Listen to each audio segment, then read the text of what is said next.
This is Cringe Pasta Readings, Episode 3, Phineas and Ferb, Lost Episode. Phineas and Ferb is an original cartoon on Disney Channel created by Dan Plovenmeyer. You know, that guy who used to work on Family Guy and Jif Swampy Mars. What isn't known about the series is that both creators widely hate Disney monopolizing it, and the show's original concept goes beyond just a normal children's cartoon. Yeah, I've heard of Phineas and Ferb. I literally grew up on that show. Once, an episode about Dr. Heinz Doofenshmirtz's Real Intentions was produced secretly by a good part of the staff who ran the risk of being fired without thinking twice. Even some of the original voice actors were involved. The episode was eventually leaked by an anonymous user who uploaded it on some little trendy cartoon forum, and here we go. We got the cartoon forum cliche! How wonderful! Because every good lost episode needs to be on Reddit or something like that. What could have been better with that is if he was like, this episode was eventually leaked by an anonymous user who uploaded it on a Lost Media Wiki or something like that. Something unique, not Reddit. Although I like Reddit. That day, my computer was doing an annoying noise like if it were ready to break down. Bzzz, bzzz, bzzz. My brother insisted to examine it, or the CPU was going to literally burn up. I literally don't get why you thought it was necessary to put literally burn up there. Maybe for emphasis, but it wasn't necessary, Brisky. Anyways, I was browsing this online forum when I discovered a post about an unreleased episode of Phineas and Ferb. Curious, I clicked on the download link included by the poster. I had some time to download it before having to visit my grandparents' house. We got back at around 1 a.m. As soon as I got home, I started the episode and, as expected, my computer kept making that hideous noise. Bzzz, bzzz, bzzz. Alright, didn't need to put that, dude. The episode was called The Horrible Death of Phineas, and according to the summary, this was an alternative episode to the one where they're finally caught and sent to Camp Smile Away. The episode began as usual, with both Phineas and Ferb having Isabella's troops. You need to put an S on troops. Okay, probably isn't understandable that it's one, but seriously, you could have put Isabella's scout team or Isabella's troops, but not troop. Help them modify their family car into a flying machine. Also, Ferb was building an airport tower for the flying car. This time, a huge crowd is present to witness the completed masterpiece. Meanwhile, Perry is called upon by Major Monogram to fight against Doofenshmirtz. Monogram tells Perry that Doofenshmirtz is planning to destroy the entire tri-state area by using an atomic bomb, and he must stop him. When Perry goes off to battle Doofenshmirtz at his headquarters, the doctor explains that he's truly fed up with being treated like an imbecile. Some plans to kill everyone by detonating. I'm not gonna read that. I am not gonna read that. You really want to go there, dude? Seriously. Suddenly, Doofenshmirtz started farting on Perry. Turns out he had Taco Bell the night before, and Perry had to run away. The farts were real, as they made holes in the lair's walls and ceiling. I'm doing farts again to bleep this gun bit out to keep it family friendly. His escape followed with a rather demented and cruel red-eyed Doofenshmirtz who had an enraged expression on his face.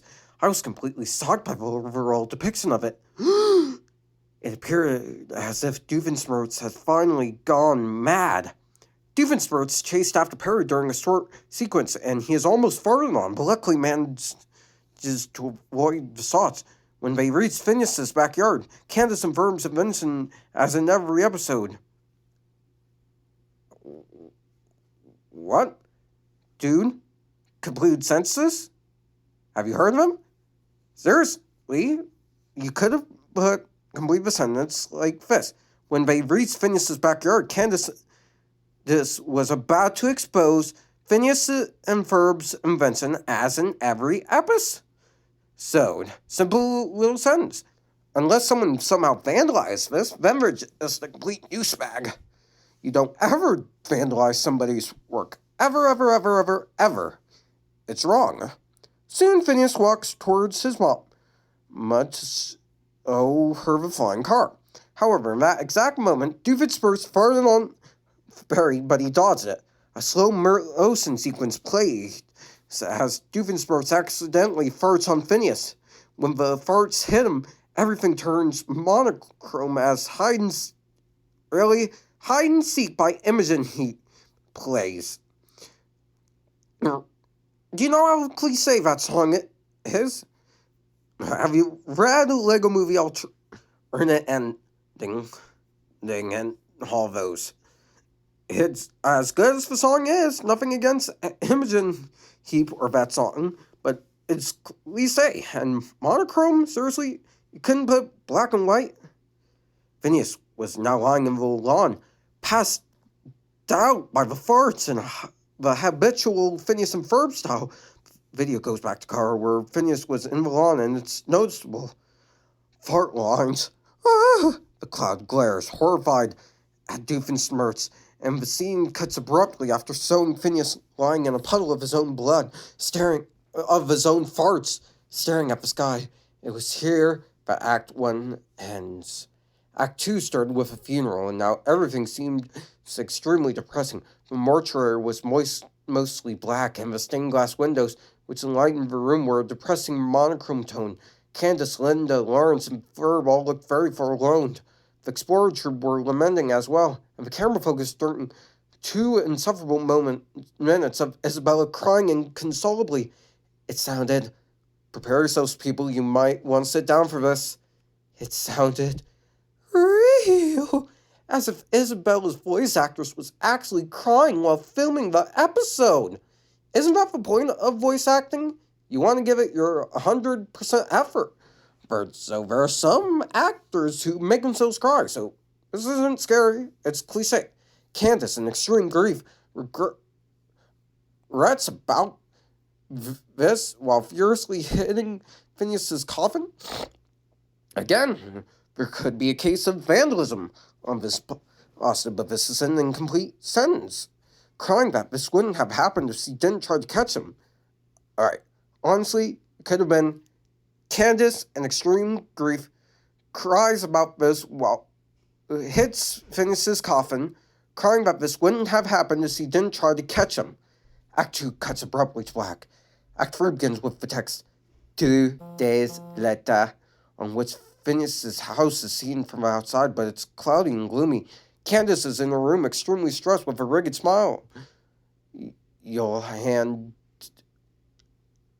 how can I bleep that bit out? Because that's cliche, as you can tell.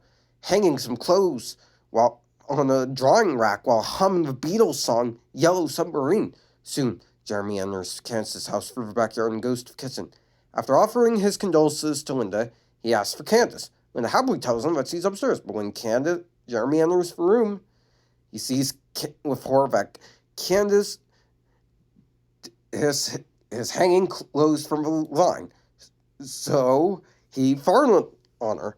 Turns out he finished off the last of Doofenshmirtz's Taco Bell and Del Taco that he had the night before, and that was enough to cause her to pass out.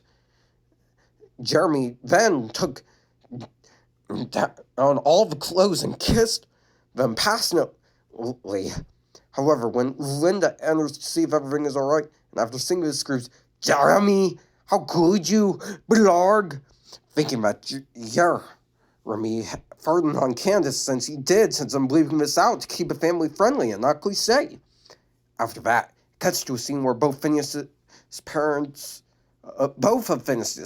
grammar error again, Ferb, Isabella, Baljeet, Buford, Doofenshmirtz's ex-wife, Sarlene, Vanessa, Major Monogram, Carl, and Perry are inside a state prison with Doofenshmirtz dropped to a fart machine. All of them have twisted and sick smiles with the purest, unhealthiest, sadistic joy. He begs for mercy. Major Monogram simply orders to proceed with a fart extraction. Perry, smiling in a sick and morbid way, switches on the fart machine, causing all of the Doofenshmirtz's farts to be objected and seduced, and all that for experimentation. Right before the farts are injected, A sequence of real photos appeared on the screen. They depicted a man wearing a lab coat and a little girl playing in a park. Although the actors didn't resemble Doofenshmirtz or his daughter Vanessa, they clearly represented them. After that, the last thing he sees was Vanessa kissing passionately with her mother. It was so incestuous that I nearly vomited. I'm vomiting. In fact, I did. Acidy vomit ran down my shirt, so I had to change my shirt. Wow, very, very mature. Doofenshmirtz had all his farts extracted on a slow voltage, and at the end, Ferb simply states, "Irony is cruel, but not as much as heck." The episode ended with Doofenshmirtz's farts being yeeted on a fart pile, along with Jeremy's farts. The next morning, I looked again for the episode. Google shown among other undesired results the same forum. However, the user was banned, and the file possibly no longer exists. My final rating of this story: 3 out of 10. For one thing, it ripped off the creepypasta classic Dead Bart, a Simpsons creepypasta, which itself is a really good creepypasta. There were the usual grammar errors, the usual cliches, especially the online forum one, and it wasn't family friendly, as you saw. I had to bleep a lot of that stuff out. But that was it for episode 3 of Cringe and Cringe Pasta Readings. If you like what you see, like, comment, subscribe, and I'll see you in the next one.